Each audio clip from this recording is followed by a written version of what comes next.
Hello, everyone. You are welcome to this session. And in this session, we are going to look at the solution that was given in to the assignment that was given in lesson one. Okay, so this was the assignment.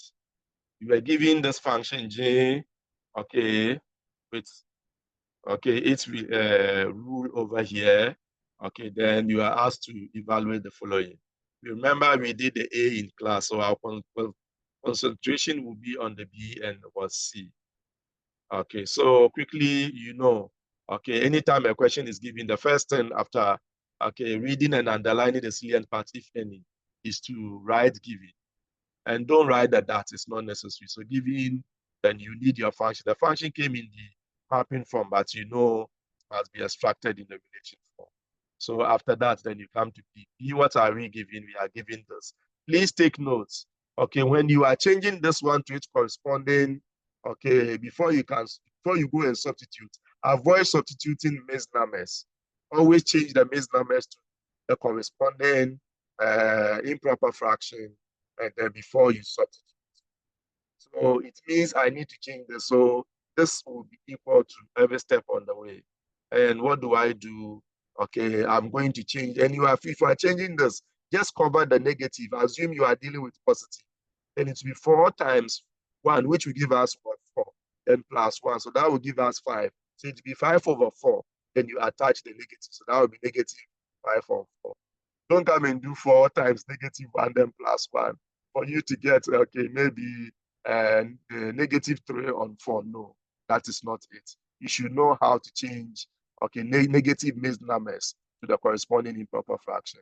So if this is wrong, everything will be wrong. So you have to be very careful. You could have even, or you can feed your calculator with this. You can change it to a corresponding improper fraction here, but you can always do this mentally because you are dealing with smaller numbers.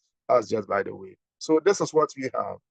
Okay, equal to every step of the. So the next step here will be where you carry out your substitution. Remember, anytime you substitute, you put it in brackets. So wherever we see x in x is now minus 5 on 4. So it will be minus 5 on 4 squared in brackets to minus 5 on, which is what we have here.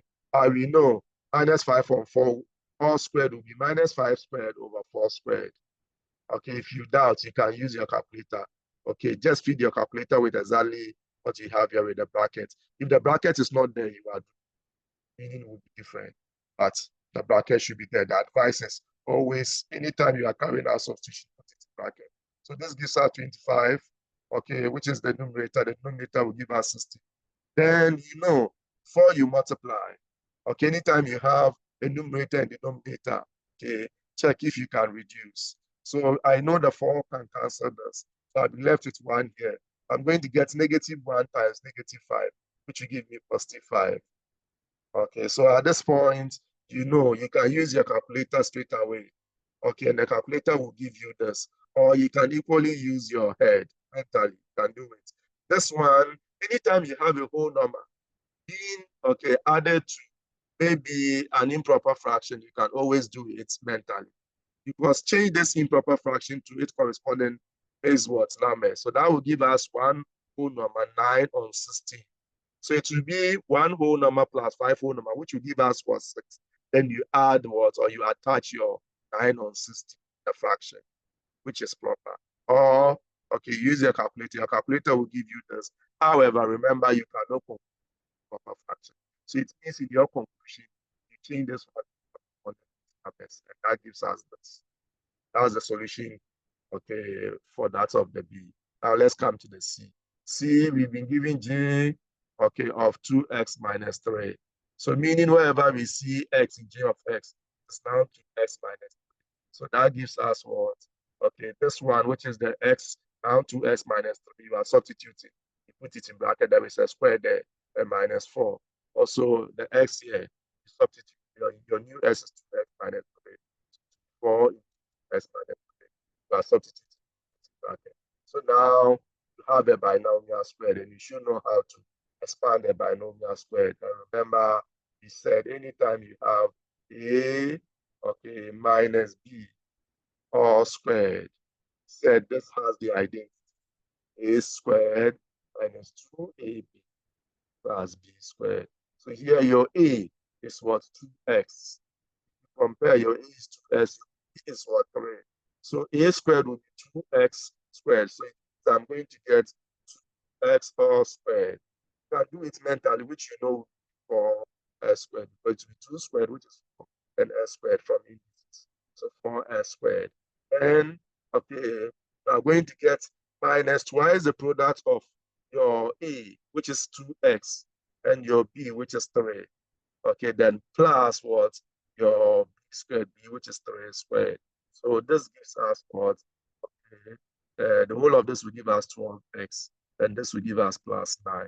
So you can always do this one mentally.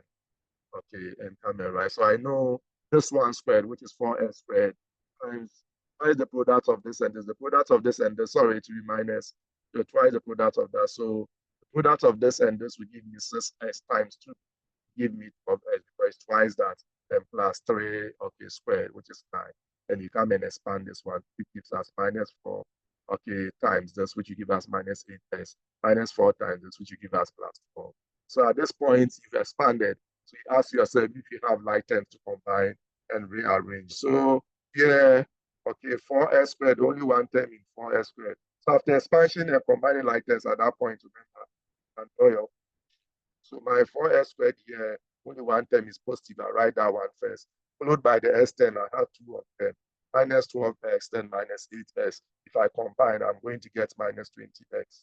Okay, then the 9 and the 12 constant, if I combine, I will get 21. So that gives the answer that you have. Okay, so thank you very much for your attention. God bless us all.